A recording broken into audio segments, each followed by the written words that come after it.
소장 김용국입니다. 오늘은 인간관계에서 조심해야 할 말과 행동 7가지에 대해서 알아보도록 하겠습니다. 첫 번째는 부정적인 한탄만 늘어놓는 사람이 되지 말자.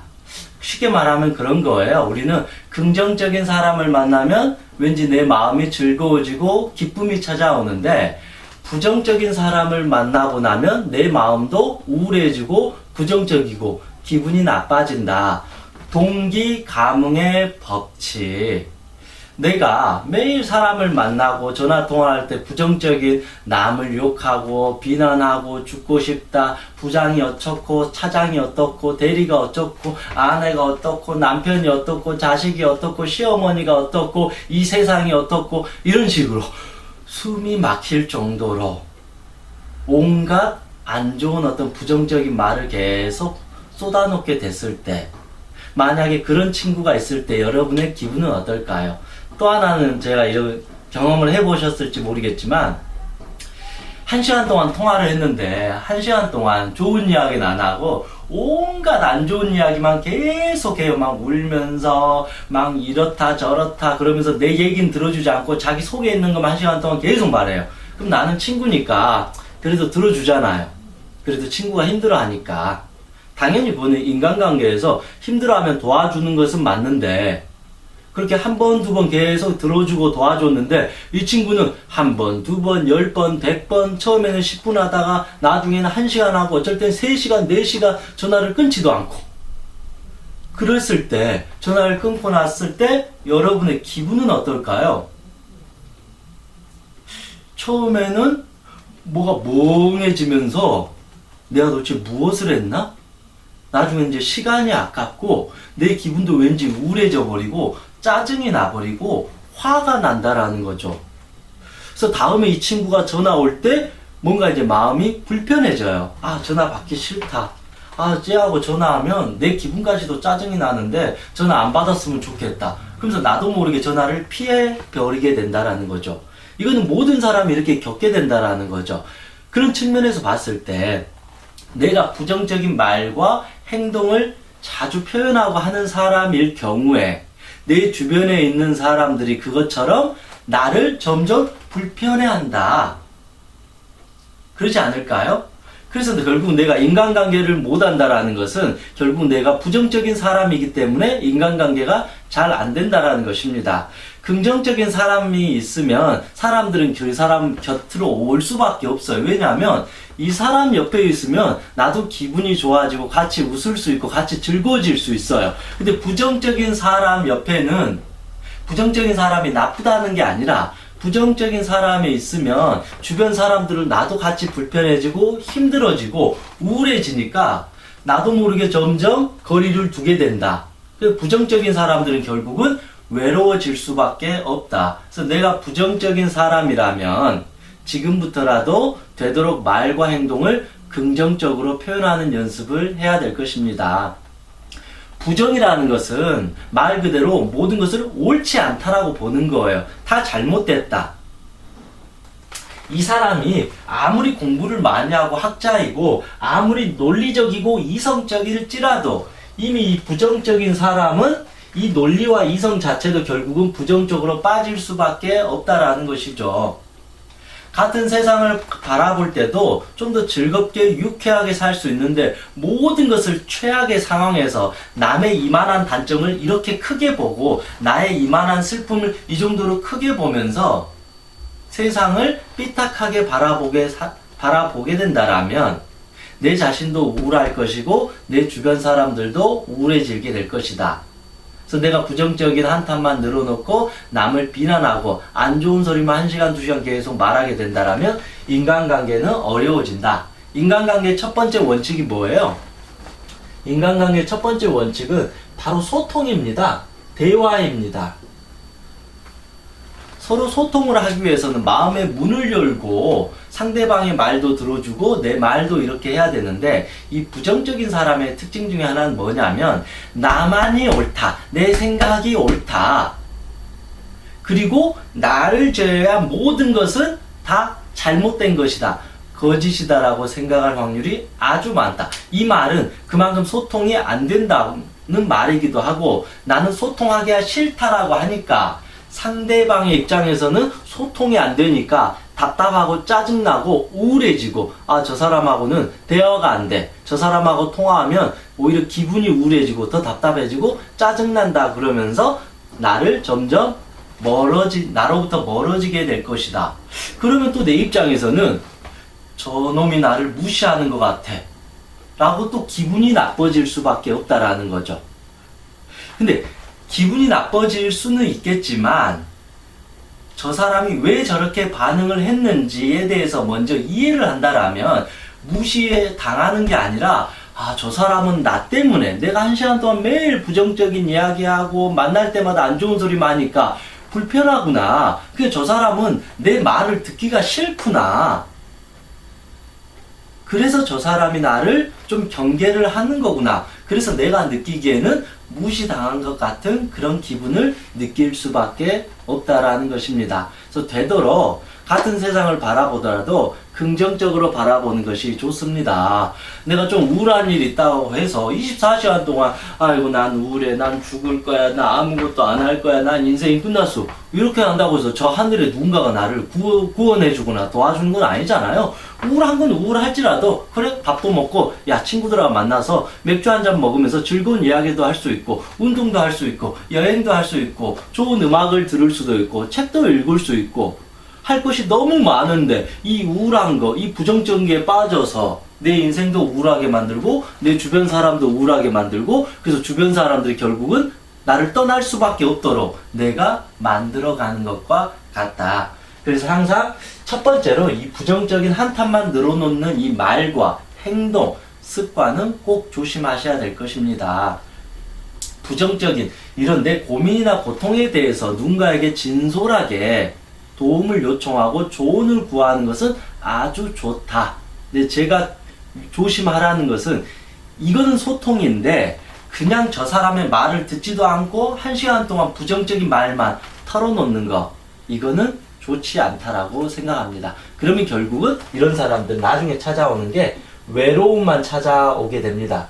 그래서 나중에 힘들고 그럴 때 누군가와 통화하고 싶고 이야기하고 싶고 누군가가 고민을 들어주길 바라는데 어느 순간 그 사람들이 다 나를 떠나버렸을지도 모른다. 그래서 항상 부정적인 사람은 결국에는 자기 스스로가 외로워지게 된다. 그래서 너무 내가 힘들다고 해서 내 이기적인 고통만 보지 말고 내 주변에 있는 사람들도 어느 정도 배려하면서 소통하는 것이 가장 중요한 인간관계라고 생각합니다. 나도 힘든 만큼 내 친구도 힘들다라는 거죠.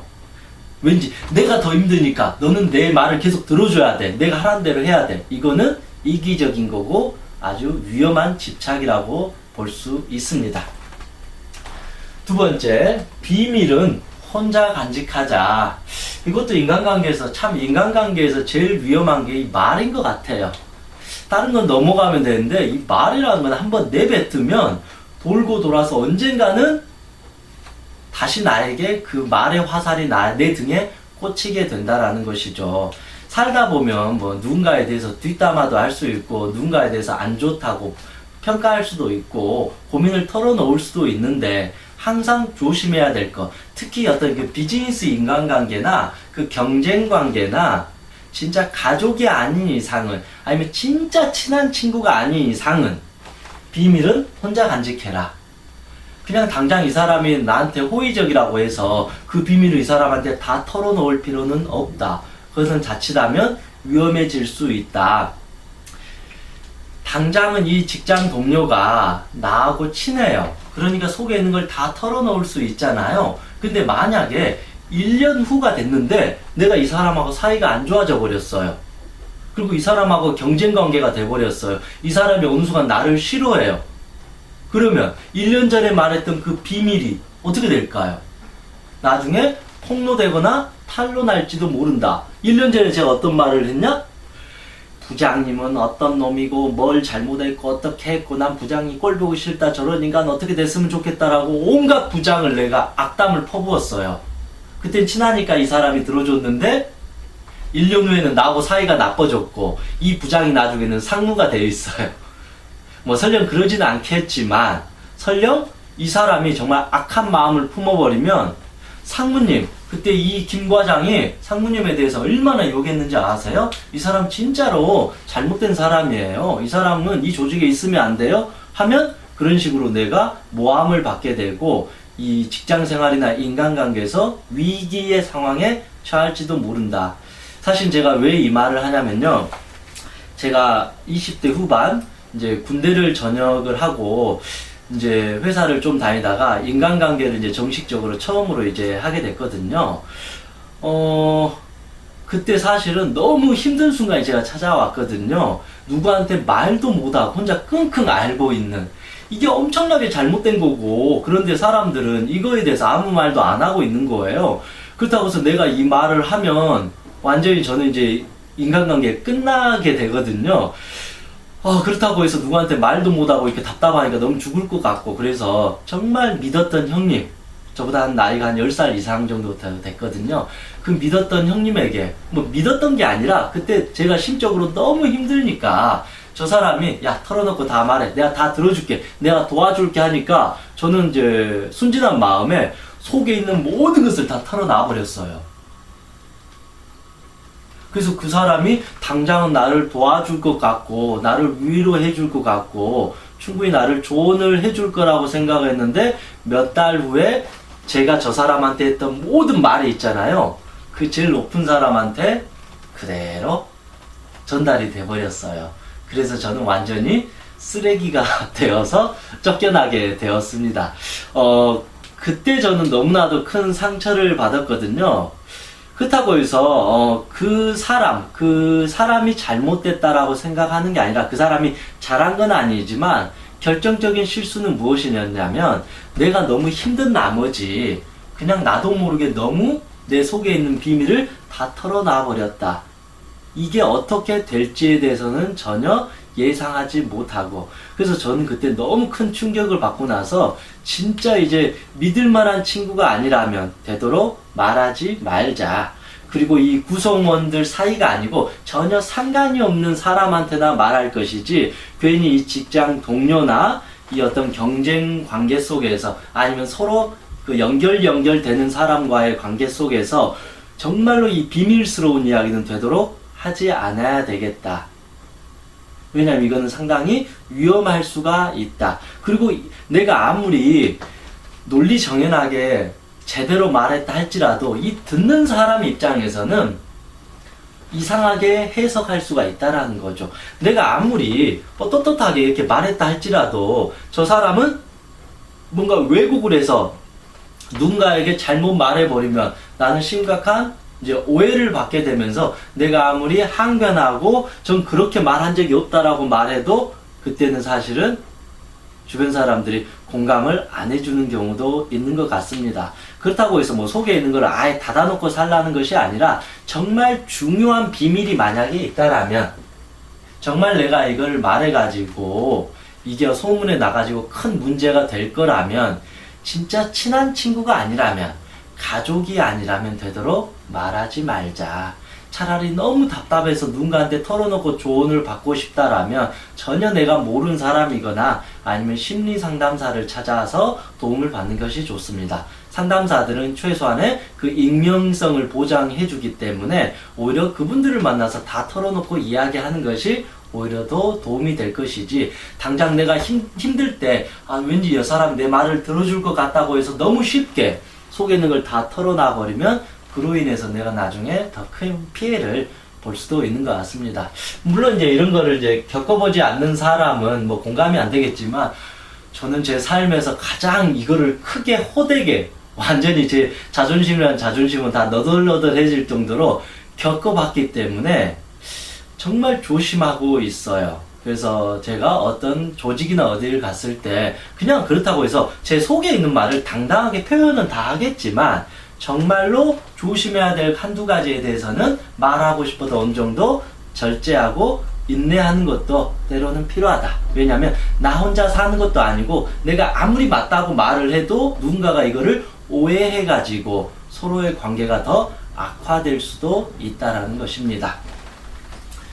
세 번째, 책임을 못 지면 부탁을 누군가가 해줬을 때 거절을 하자, 노를 하자.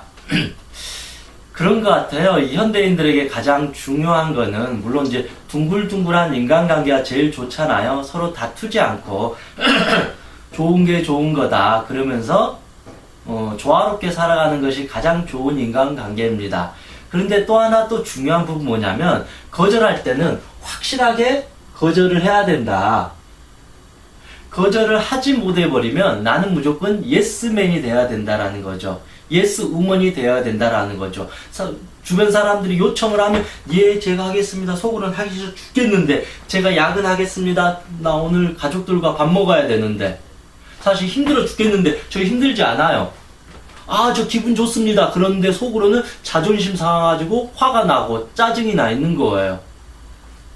그런 식으로 내가 누군가가 어떤 부탁을 했을 때 내가 확실하게 저 사람의 부탁을 책임지고 도와줄 수 있다, 기분 좋게 도와줄 수 있다라면 과감하게 예스해서 쿨하게 들어주자.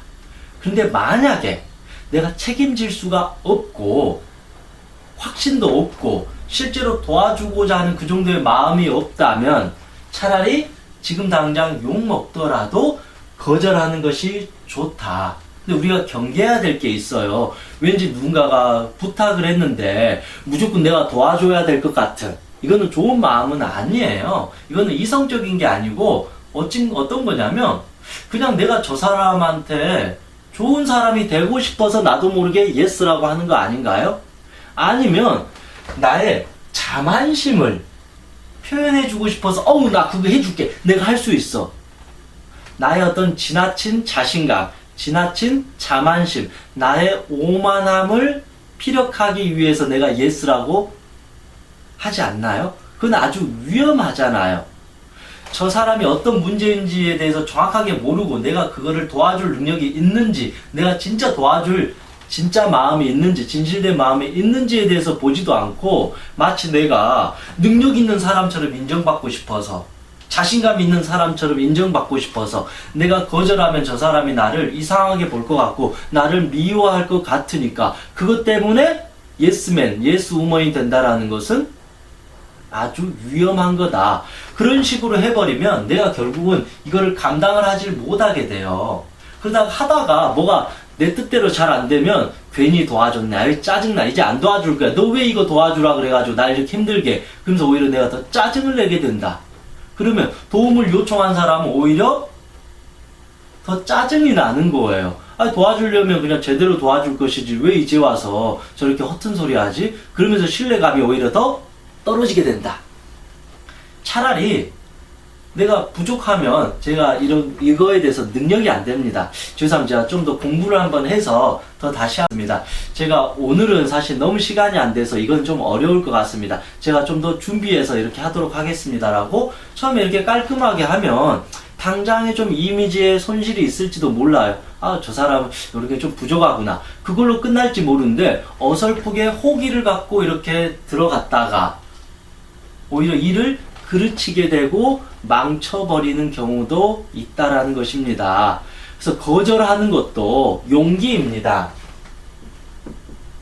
미움받을 용기, 거절할 수 있는 용기.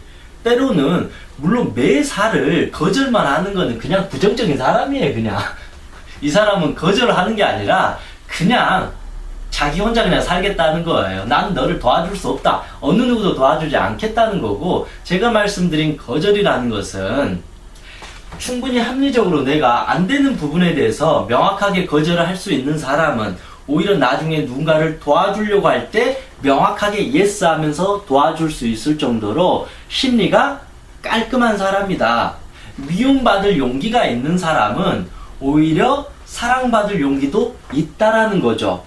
거절할 수 있는 용기가 있는 사람은 건강하게 예스 할 수 있는 용기도 있다라는 것이죠.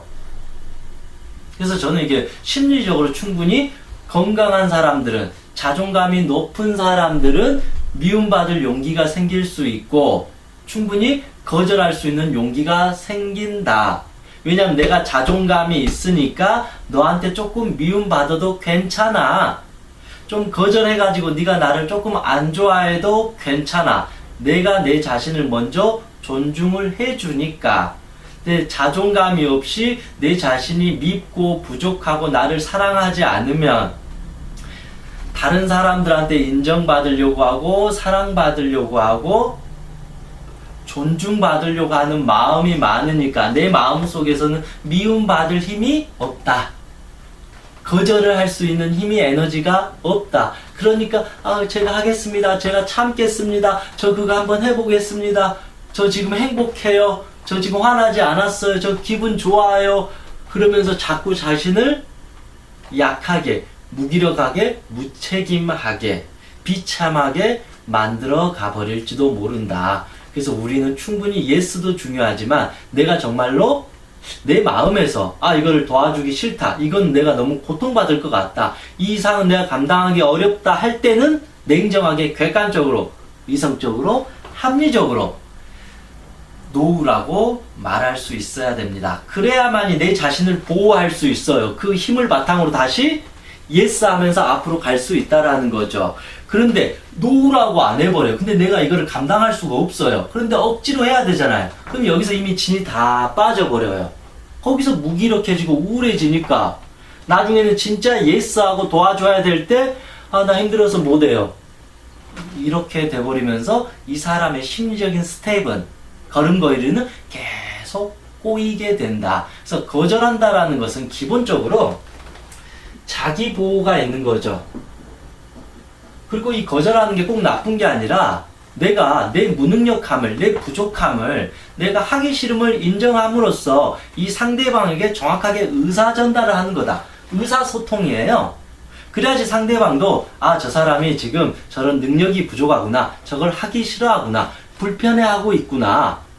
그래서 저 부분에 대해서 내가 저 사람을 배려하고 좀 조심해야 되겠구나. 저 사람한테 자꾸 저런 부탁을 하면 안 되겠구나라고 이 사람도 인지하게 되니까 결국은 거절이라는 것은 기본적으로 내 에너지, 나를 보호하는 거고, 두 번째는 타인에게 내 정확한 의사 전달을 하면서 이 사람이 계속 나에게 기대하지 않도록, 쓸데없이 기대하지 않도록 도와주는 것과 같다. 내가 정확하게 거절을 해줘야만이 이 사람은 다른 데 가서 도움을 요청할 수가 있다. 이게 도와주는 것도 아니고 안 도와주는 것도 아니고 한 달만 생각해보자, 1년만 생각해보자. 그거는 결국은 희망 고문이 될지도 모른다. 그래서 거절해야 될 상황이 오면 바로 담담하게 제가 이거 못하겠습니다라고 하는 것이 좋다. 그 순간에 이미지 실추가 될 수 있을지 모르겠지만 장기적으로는 훨씬 더 나을 수 있다. 차라리 내 능력이, 무능력함을 제가 좀 부족합니다. 제가 이걸 할 능력이 안 됩니다라고 인정하는 것이 훨씬 더 깔끔하다고 생각합니다. 네 번째, 호구되지 마라. 여러분도 이 호구라는 의미를 잘 알죠? 자신의 이익을 위해서 이용하거나 부려먹기 좋은, 자신의 이익을 위해 이용하거나 부려먹기 좋은 어리숙한 사람을 바로 호구라고 합니다. 쉽게 말하면 그런 거죠. 내 마음대로 그냥 쥐었다 폈다 할 수 있는 아주 쉬운 존재, 나의 어찌 보면 내가 원한 대로 따라주는 그런 어떤 존재가 바로 호구라는 것입니다. 쉽게 말하면 호구는 생각이 없는 존재라는 거죠. 인간으로서 이 사람의 생각이나 감정이 없이 그냥 로봇처럼 야, 왼팔 올려, 오른팔 올려. 죄송하지만 이게 이제 호구된 기분이고 호구된 느낌인 것 같습니다. 저도 한때는 이런 호구와 같은 삶을 산 적도 있었지만 물론 이제 이 호구라는 사람들이 나쁘다는 건 아니에요. 저는 그렇게 생각을 해요. 이 호구라고 여겨지는 사람들이 나쁜 사람이 아니고 실제 이 사람들의 본성은 어떤 사람이냐면 기본적으로 저는 선량한 사람이라고 생각해요. 마음이 모질지 못하고 악하지 못하고 잔인하지 못하고 너무 순수하고 여리고 착하고 기본적인 어떤 순진한 마음이 있는 사람이 어찌 보면 호구가 되는 것 같아요. 그런데 그 사람이 좋은 마음은 갖고 있는데 좀 어리석은 거예요. 너무 순박하고 너무 순진하다 보니까 자기가 호구가 되어가고 있는 줄도 모르고 계속 한 번 당하고 두 번 당하고 또 사기 당하고 또 돈 빌려줘서 또 돈 날리고 친구 말 잘못 들어가지고 또 다단계에 빠지고 뭐 보증 쓰고 뭐하고 그래서 자기 인생이 이제 점점 망가지게 된다라는 것이죠. 근데 이런 이런 사람들은 남을 자꾸 배려해주고 남을 잘 믿어주잖아요. 이 사람들의 심리적 특징이 뭐냐면 내가 남을 다 믿어주고 저 사람이 원하는 대로 다 해주는 선량한 마음을 주면 다른 사람도 나처럼 배려해주고 도와주고 내 마음을 진심을 이해해줄 거라고 생각한다는 거죠. 내가 너무 좋은 사람이고 다른 사람이 부탁을 하면 다 들어주고 내가 힘들더라도 돈 다 빌려주고 이렇게 하니까 다른 사람도 나하고 똑같이 아니면 나하고 비슷하게 해주지 않을까? 라고 생각을 한다라는 거죠. 그런데 나는 그렇게 해줬는데 저 사람은 전혀 해주지 않아요. 그걸 바로 우리가 호구라고 하는 거죠. 이해가 좀 되시죠? 그래서 인간관계의 첫 번째 원칙은 무엇이냐면요. 인간이에요. 그래서 서로 기대고 기대임을 받고 이게 인간관계잖아요. 사람인.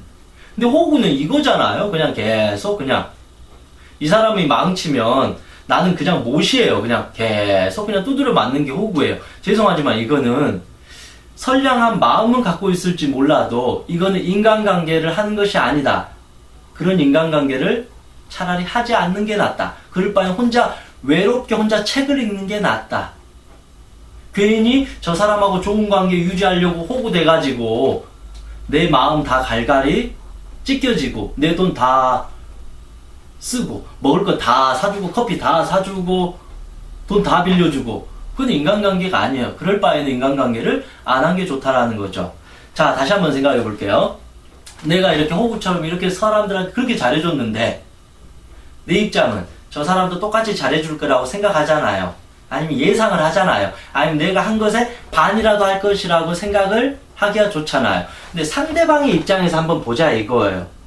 저 사람은 내가 말만 해도 다 들어줘요. 다 들어줘요. 그냥 내가 뭐라고 말해도 다 들어주고 돈 빌려달라 해 다 들어주고 밥도 사주고 술도 사주고 뭐도 다 사주니까 나는 저 사람이 저렇게 호구처럼 사주는 게 고맙다고 느끼면 저는 정말로 괜찮은 사람인 거죠. 아, 내가 나도 똑같이 밥도 사주고 커피도 사주고 저 친구를 도와줘야 되겠다라고 생각하면 진짜 좋은 사람이고 그런 사람을 친구라고 하는 거겠죠. 근데 의외로 많은 사람들이 생각하기에 인간이 가지고 있는 그 욕구, 욕심에 갖는 심리로 보자면 그냥 저 사람은 저렇게 계속 해주니까 익숙해져요. 당연한 게 돼요. 굳이 내가 배려해 줄 필요가 없어요. 왜냐하면 저 사람은 알아서 다 해주니까 자기가 좋다고 나한테 그렇게 해준 거니까 굳이 내가 잘할 필요가 없는 거예요. 왜냐면 이 사람은 계속 아낌없이 주는 나무니까 나는 그냥 계속 받아먹기만 하는 거예요.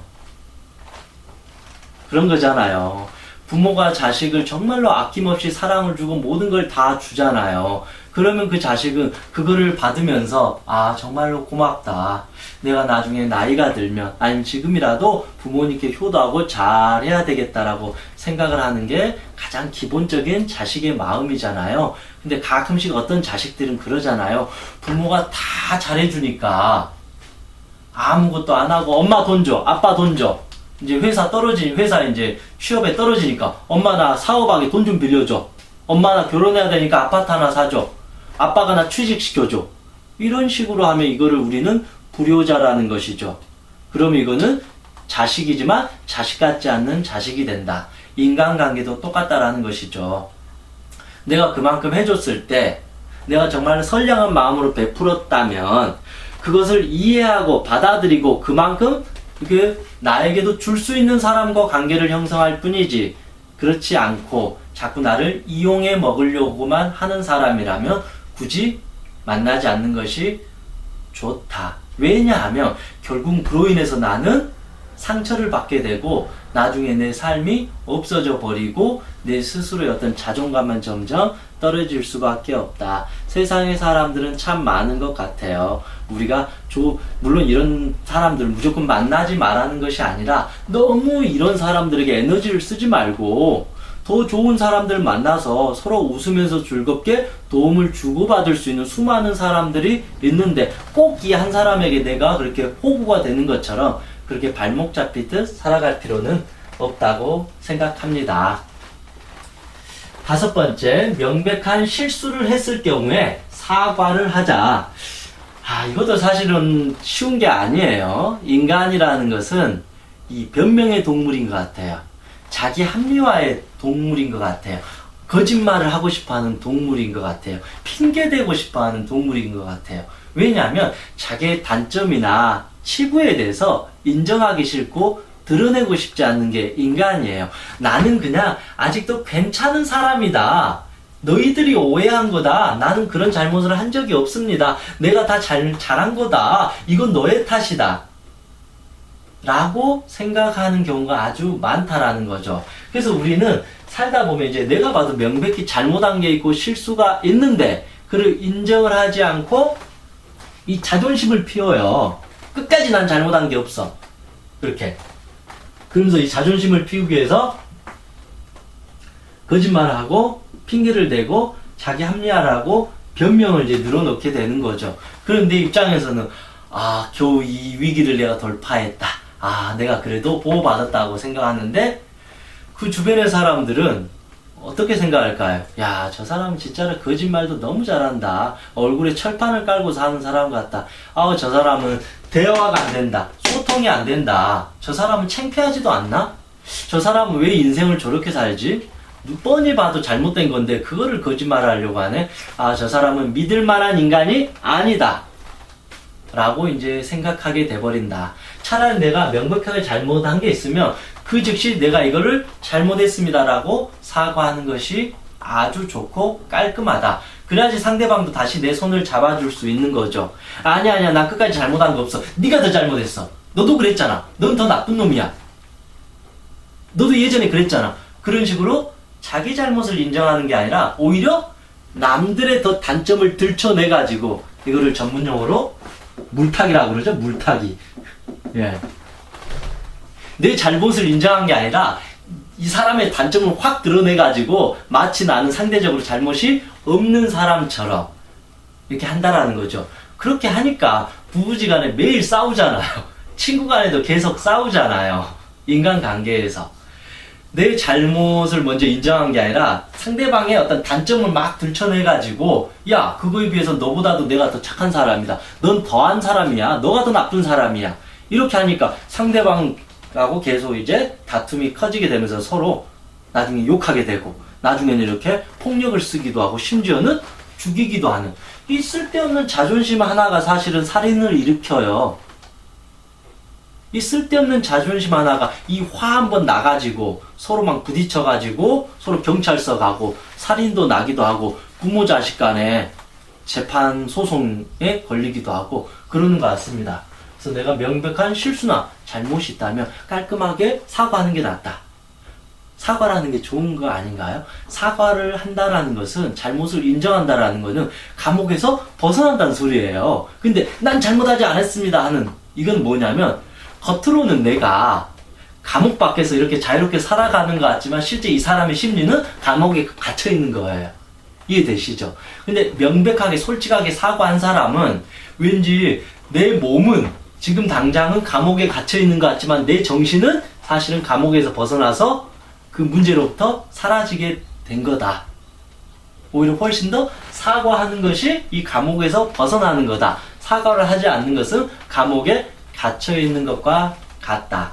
이렇게 우리가 잘못한 거에서 깔끔하게 쿨하게 사과해 주는 사람을 우리는 좋아한다. 왜냐하면 인간들이 갖고 있는 심리는 뭐냐면 나도 내가 나를 봐도 부족한 점이 많잖아요. 저 역시도 제가 아무리 봐도 단점이 많이 있는 사람이에요. 그것이 때문에 누군가가 솔직하게 잘못했습니다 인정하면 그래 나도 인간적으로 사실은 저 사람 위치가 안 돼서 그렇지 나도 저 입장이면 저렇게 했을지도 모르겠다 하고 우리가 어떤 동정심이나 충분히 이해할 수 있는 공감 능력을 줄 수 있다라는 거죠. 그런데 끝까지 오리발을 내밀고 그러면 저 사람은 인간으로서 소통이 안 돼 하면서 관계를 끊어버리게 되고 나중에는 무시하게 되면서 존중하지 않게 된다. 그럼 나는 사과하지 않아서 나는 이겼다라고 혼자 착각하고 있는 거죠. 이기기는 완전히 나는 모든 것을 잃어버렸다. 그 남은 신뢰 하나마저도 사과할 수 있는 그 기회마저도 날려버렸기 때문에 저 사람은 영원히 나를 이제는 한 인간으로서 존중해 주기는 어려울 수도 있다. 그래서 사과하는 것이 가장 건강하고 깔끔하고 내가 또 사는 길이라고 생각합니다. 6번째, 내 의견을 상대방에게 강요하지 말자. 저 가끔씩 이제 시간 나서 이제 길거리 한번 돌아다니면 가끔씩 여성분들이 와가지고 이게 쌍으로 와가지고 저한테 막 인상이 좋으시네요. 뭐 복을 많이 지으셨네요. 막 이런 분들이 한 번씩 와요. 그러면 저는 그냥 죄송합니다. 제가 바쁜 일 있어서 가겠습니다라고 하고 충분히 말해주고 가는데 막 10m, 20m 계속 쫓아와서 계속 말하는 거예요. 근데 너무 이제 그게 불편하다라는 것이죠. 제가 명백하게 내 의견을 말했으면 그걸 받아들여 줘야 되는데 그걸 인정을 안 해주는 거예요. 그러니까 제 기분이나 제 생각이나 감정은 완전히 무시하고 자기가 하고 싶은 대로 내 의견이나 상대방에게 강요하면 안 된다. 그러면 상대방은 기분이 나쁘고 짜증이 나요. 화가 나요. 왜냐하면 나는 충분히 싫다고 말했는데 이 사람은 끝까지 내 바지가랑이를 붙잡으면서 내 말이 맞아, 내 말 들어봐, 내가 하란데 나는 점점 저 사람이 이제 싫어지고 이제 꼴도 보기 싫어진다라는 것입니다. 그래서 우리가 자기가 생각하는 게 정답이라고 해서 아무리 이게 진리고 정답이라고 해서 사람들에게 이거 안 하면 죽어, 너 이렇게 무조건 해, 이거 안 하면 넌 인생 끝나, 그런 식으로 내 마음대로 상대방을 통제하려고 하면 안 된다. 그러면 모두가 나를 떠나게 되고 나를 싫어하고 나를 불편하게 된다. 특히 가장 민감한 문제들이 뭐 이런 것들이 있죠. 정치적인 거, 정치, 뭐 종교, 그 사람의 어떤 삶의 가치나 신념과 같은 거. 이거는 개개인이 그냥 그 어떤 삶 속에서 어떤 자기가 갖고 있는 고유한 어떤 자기의 선택의 영역인데 나와 다르다는 이유로 저 사람을 막 비난하고 욕하고 완전히 인간 이하의 존재로 막 악성 댓글을 달고 저 사람을 공격하려고 하는 것은 아주 위험한 발상이고 이거는 그냥 말 그대로 이성이 없는 동물이다 그냥. 그래서 이거는 내 의견을 상대방에게 강요하는 건 정말로 잔인한 일이에요. 그래서 부모가 특히 자식에게 그런 경우가 많이 있어요.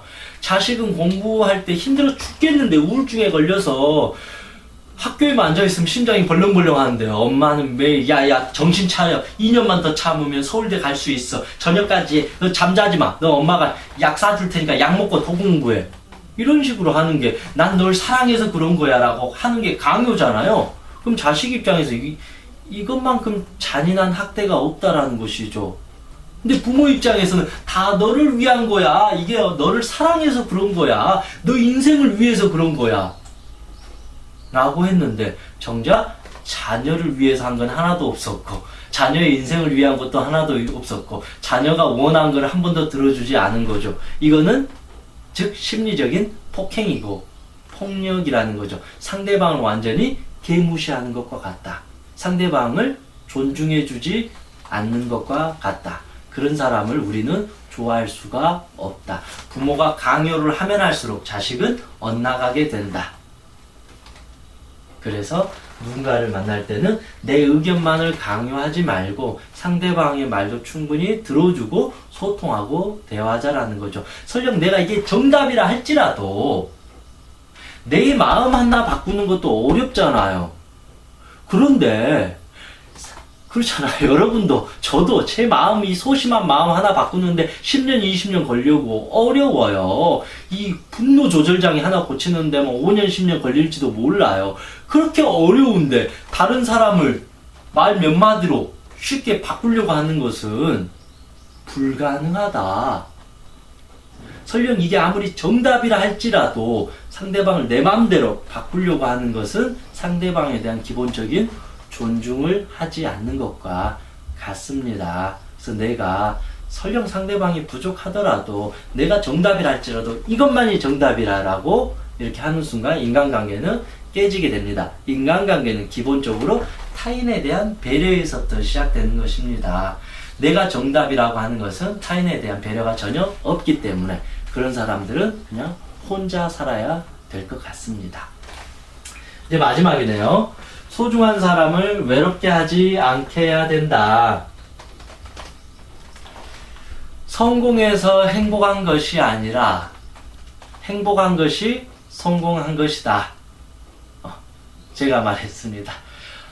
그런 것 같습니다. 저도 한때 성공하고 싶은 마음이 지금도 있고, 더 20대 때는 성공만이 제일이다. 돈 많이 버는 게 내 인생의 최고다라고 그렇게 미친 사람처럼 살아왔습니다. 그렇게 10년 이상을. 그렇게 근데 하다 보니까 제 나름대로 작은 성공도 얻고 그랬는데, 돌이켜보니까, 뭐야? 내가 원하는 대로 목표는 이룬 것 같지만, 희한하게 행복하지가 않았던 거예요. 그냥 나만을 위해서 너무 이렇게 살다 보니까, 항상 어느 순간 성공을 위해서 달려왔지만 정작 내 마음은 항상 외롭고 불안하고 도대체 성공의 끝이 어디인가, 어떻게 사는 게 성공인가에 대해서 항상 갈등을 느꼈던 것 같습니다. 그래서 제가 하는 강의나 글이나 모든 것은 어떻게 하면 행복할 것인가에 대해서 집중이 되어 있는 거죠. 그 행복에 대해서 정확하게 자기 가치관이 설정되고 자기 자신을 찾게 되고 나를 사랑하게 되면 성공은 보너스로 오는 것 같아요. 당연히 성공할 확률이 이런 사람들은 높아질 수밖에 없어요. 설령 이 사람들은 자기가 원하는 이 성공을 하지 않더라도 행복해요. 그래서 행복한 것 자체로 성공이라고 생각할 수 있기 때문에 인생에서 승리자가 될 수가 있다. 근데 제가 말씀드리고 싶은 거는 혼자 가지 말자라는 거죠. 내가 정말로 성공하고 잘 살고 싶어 하는 것은 솔직히 나 혼자만을 위해서 사는 거 아니잖아요. 자식 입장에서는 돈 많이 벌어서 부모님한테 효도하고 싶고, 남편 입장에서는 가족들 이렇게 더 행복하게 해주고 싶고, 아내 입장도 다 똑같은 거잖아요. 결국은 내 주변의 소중한 사람들과 웃으면서 즐겁게 행복하게 가기 위해서 우리는 살아가는 거다. 근데 나의 너무 지나친 기대감, 욕심, 성공만을 위해서 주변 사람을 무시해버리고 주변을 돌아보지 않고 그냥 오로지 그냥 그 경주마처럼 이 한쪽만 바라보고 살게 된다라면 결국 이 사람은 인간관계를 하지 않겠다. 인간관계 그따위가 별로 중요한 게 아니야. 나의 성공만이 오로지 희망이고 목적이고 삶이다 라고 생각을 해버린다라는 것이죠. 그러면 내 주변에 소중한 사람들이 나는 근데 이렇게 하고 있으니까 안 보이잖아요. 근데 이러는 사이에 내 어머니는 혼자 외롭게 우울하게 병에 걸렸는데도 돈이 없다는 이유로, 자식이 걱정한다는 이유로 혼자 그냥 작은 방에서 고통스럽게 하고 있을지도 모르고, 내 식대로 내 마음대로 이렇게 하다가는 내 자식이 저녁마다 이불을 뒤어싸면서 죽고 싶다, 자살하고 싶다, 자식이 왕따를 당했는데도 엄마는 그걸 모르고 있고 아빠는 그걸 모르고 있고, 아이고 우리 아들 공부 잘한다, 이것만 하고 있다라는 거죠. 나는 직장에서 성공해야 돼, 나는 사장이 돼야 돼, 그것만 20년 바라보고 살고 있는데 정작 나의 아내와 아이들은 항상 외롭고, 도대체 우리 아빠는, 우리 남편은 누구를 위해서 살아가는가, 항상 그런 어떤 생각 속에서 외로우면서 우울한 채로 이렇게 살아갈 수 있다라는 거죠. 인생이라는 것은 그런 것 같아요. 이 소중한 사람들과 함께 하기 때문에 우리는 그 행복이 값어치 있는 거고, 그 성공이 뿌듯한 거고 더 즐거운 거니까 더 열정을 내서 더 열심히 살아가는 거라고 생각을 해요. 내가 저 끝에 있는 성공의 문턱에 가가지고 이제 내가 성공했으니까 당신들 함께 가자, 이거 아니라는 거죠. 내가 성공했는데 당신들 함께 가자 하는 순간 저 사람들은 어떻게 될까요? 이미 나에게서 마음의 문을 다 닫아버렸어요.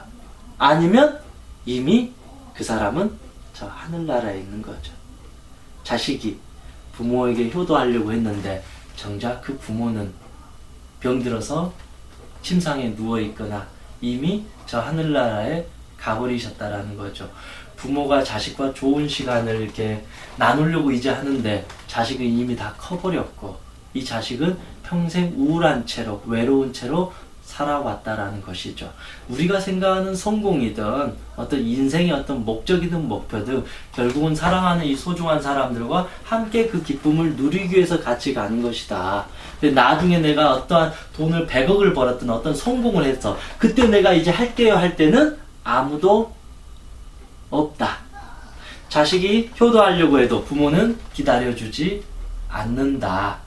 그것처럼 부모도 그렇고 친구도 그래요. 친구도 그렇고 자식도 그렇고 우리 인간관계에서 내가 나를 기쁘게 해주고 나에게 위로가 되고 나에게 소중한 사람들이 많이 있잖아요. 그래서 우리가 너무 성공만 내 이기적인 욕구만을 위해서 살아가지 말고 저 사람들 한 번씩 방문도 하고 이야기도 하고 같이 저 사람들과 어울리면서 가는 삶이 행복이다. 그런 행복한 사람들은 오히려 성공할 확률이 아주 높아진다. 왜냐하면 이게 행복하니까 즐겁잖아요. 그러니까 항상 더 몸도 건강하고 정신도 건강해지니까 일을 할 때 더 집중력 있게 더 열심히 일해요. 그리고 항상 사상이 건강하고 그러니까 현명하고 더 지혜로우니까 나쁜 짓도 하지 않고 건강하게 인생을 살아가니까 훨씬 더 승승장구할 확률이 더 많다. 이런 사람들은 우울증이나 불안증이나 강박증이나 이런 심리적인 병이 안 걸려요. 근데 성공만을 자기 이기적인 욕심만을 위해 살아면 우울증에 걸리고 불안해지고 짜증나고 내가 이거를 이루지 못하면 어쩔까 공포심이 생기고 그러는 사이에 내 가족들은 병들어 있고 서로 싸우고 그러면서 나는 막 이러지도 못하고 저러지도 못하고 그러면서 인간관계가 꼬여버리면서 자기의 삶조차도 헝클어져 버리게 된다.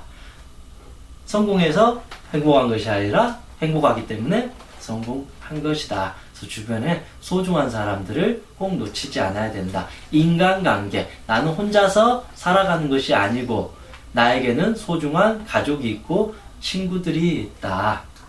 이 사람들을 내가 보지 못하게 되면 저 사람들이 뒤에서 나는 열심히 뛰어가고 있는데 저 사람들은 다리가 부러져가지고 쩔뚝거리면서 이렇게 쫓아올지도 몰라요.